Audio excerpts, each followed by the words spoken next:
আমেরিকার রাজধানী ওয়াশিংটন ডিসির ঠিক মাঝখানে ন্যাশনাল মলে হঠাৎ উদয় হয়েছে এক অদ্ভুত শিল্পকর্ম, যা দেখে পথচারীরা তো বটেই, সরগরম পুরো বিশ্ব রাজনীতি। সিক্রেট হ্যান্ডশেক নামে এক রহস্যময় শিল্পী গোষ্ঠীর তৈরি এই ইনস্টলেশনের নাম দেওয়া হয়েছে কিং অব দ্য ওয়ার্ল্ড। মজার ব্যাপার হলো, এখানে ফুটিয়ে তোলা হয়েছে আমেরিকার প্রেসিডেন্ট ডোনাল্ড ট্রাম্প এবং কুখ্যাত অর্থলগ্নিকারী জেফ্রি এপস্টেইনকে। টাইটানিক সিনেমায় জ্যাক এবং রোজের সেই আইকনিক পোস্টটি মনে আছে? এই মূর্তিতে ঠিক একইভাবে ট্রাম্প এবং এপস্টেইনকে দেখা যাচ্ছে। শিল্পীরা যেন এক বিদ্রুপাত্মক ভঙ্গিতে ইতিহাসের দুই বিতর্কিত চরিত্রকে এক সুতোয় বেঁধেছেন।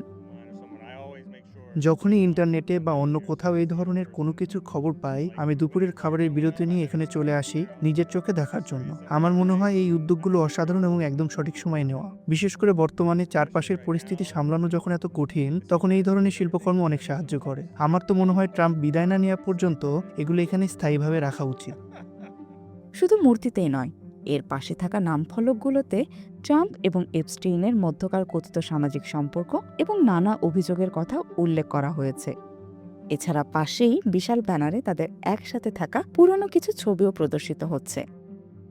এপস্টেইনের ফাইল নিয়ে সম্প্রতি তোলপাড় হয় গোটা বিশ্ব, আর তাতে অপকর্মের সঙ্গে যুক্ত অনেক বিখ্যাত ব্যক্তিদের নাম উঠে আসে। এদের মধ্যে রয়েছেন খোদ মার্কিন president Donald Trump. Secret handshake তাদের এই কাজের মাধ্যমে আসলে কি বোঝাতে চেয়েছে? এটা কি কেবল রাজনৈতিক বিদ্রূপ, নাকি কোনো গভীর বার্তা?